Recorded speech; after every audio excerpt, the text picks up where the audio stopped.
It is my absolute pleasure and a privilege to have someone that is a fine member of our community. I have known this gentleman for several years now, and I remember having, as part of my leadership at Coldwell Banker in for the Financial Plaza, I had Ben come and do a presentation over kind of an interesting business, something that is necessary due to some changes in city ordinances and so forth. Today we are with breaking barriers from average to extraordinary. And in this series of this podcast, what we do is we interview individuals that recognize or have, I think, figured out how to be able to make a difference and be a differentiator. Ben Kohn is a business owner. His business name is From Sinks to Sewers, which I found very interesting. It's a differentiator, definitely a differentiator in the business, not only from the name, but also in the level of service. Today, I'd like to ask Ben, we'd like to get to know Ben a little bit better by finding out what is it that Ben does, where did he come from, what inspired him to be who he is. Welcome to the show. Hey, Jorge, thank you very much for having me. I You're very really welcome. appreciate it. So, Ben, tell us a little bit about yourself, and then we can talk a little bit more about how did you get into the sinks to sewers business? Well, I'll tell you, I think everything starts with a good origin story, so I'll tell you mine. Is that I got kicked out the Navy, and Oh, that's what okay. happened. So I was in the Navy and did 12 and a half years. And what happened was back in 2012, President Obama had a military downsizing program, and there were 3,000 sailors that were released and 10,000 Army soldiers that were released before their contract ended. And I was one of them. Now, I always had the dream of actually having my own plumbing business. I was a plumber in the Navy. And so I always thought I was going to have my own business. So basically, everything just got kickstarted a little bit prematurely. And I mean this, and I'm not sarcastic at all when I say this. It was getting kicked out of the Navy was the best thing to happen to me. And here's the reason why. So when I got kicked out, the way I started my business is I went door to door knocking, and I targeted sort of neighborhoods, looked on Google Maps, and I had this whole system on how that I figured out on just passing out my business cards. And I'm sure that most likely people in the real estate community are watching. So what I'm going to say is that they know door knocking is hard and it's terrible. So what ends up happening is every day I would get door slammed in my face. Here's the whole pitch. Okay. Hi, I'm Ben, and I'm a plumber in your local neighborhood. Hope you never need one of us, but in case you ever do, can I leave you my card? That was it. Okay. Wow. And doors all the time. I mean, seriously, I mean, I'm not trying to minimize it, but after going through stuff in the military and you go through all of this, and then to think like, so someone just slammed doors in your face and that like bothers you.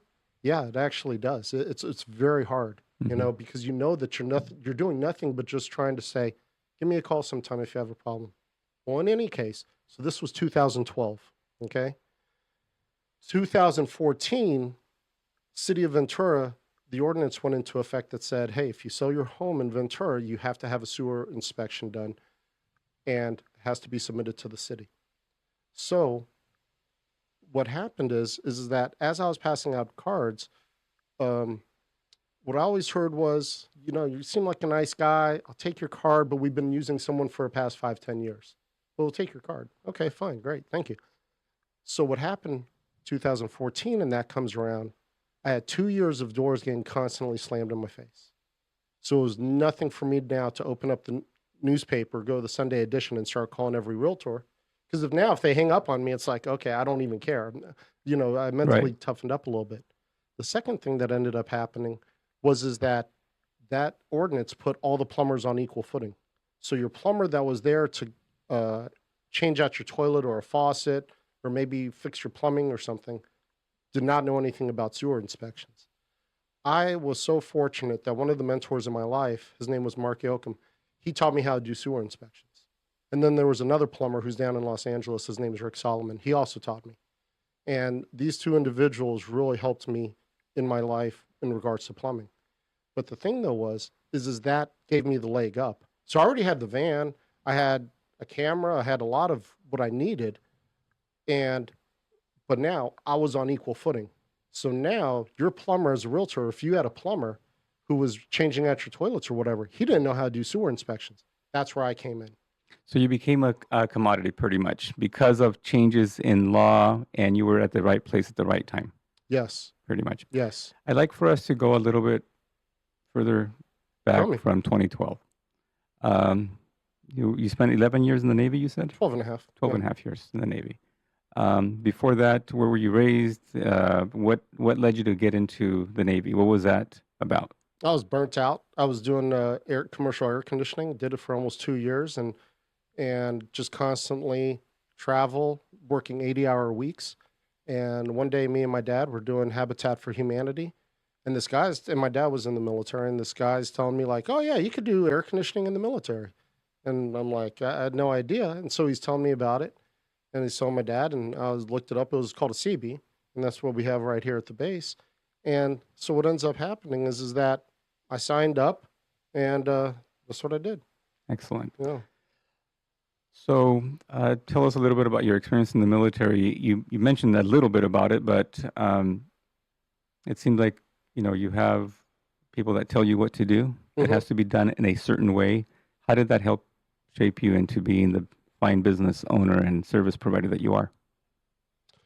What it helped me do was to establish uh, standards and not waver from them. Is that sometimes things suck, and you just got to embrace it. And you can't just go ahead and throw your hands up and give it to somebody else. You actually have to power through and you have to push through. And also is because one of the things is that, and a lot of what I say, it doesn't come from Ben Kohn.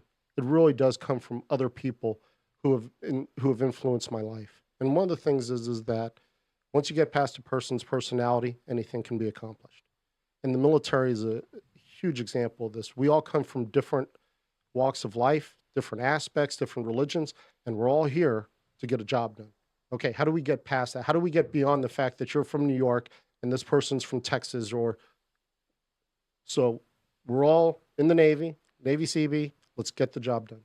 And that's how I try to think about things, is that when I'm working with somebody, I say, okay, we may not see something eye to eye, but at the end of the day, your success is my success. And I really firmly believe that. That's the most important thing, I think. And it cannot, and that will never happen as long as I'm the priority. The client has to be the priority, in my opinion. Great. I appreciate that. So, um, it seems to me that your line of business can be very lonely. You're working with your equipment, you're working with, Putting a lot on me here. yeah, something that you're looking at yourself. Um, and then it is my observation. Sometimes us real estate practitioners with our personalities can be somewhat of, I don't know how to put it. It can be where you have to deal with all the different personalities of different real estate agents, and your job is to provide an inspection.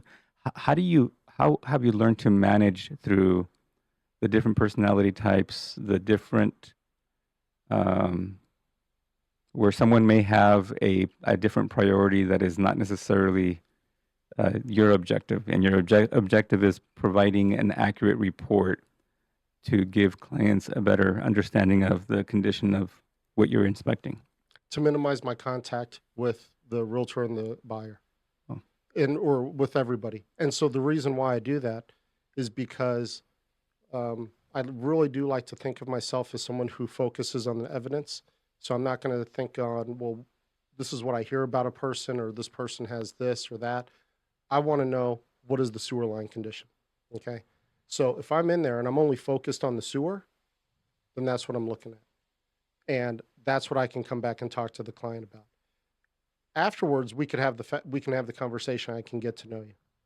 But before that, I need to focus on the sewer line. The other thing is that I get distracted fairly easily. Okay. And All right. So that explains it. The distraction part, huh?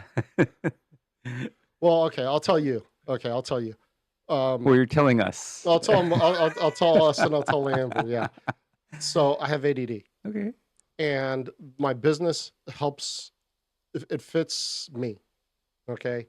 But because of that, if I have too many conversations, I go off in left field and I start pondering the mysteries of life.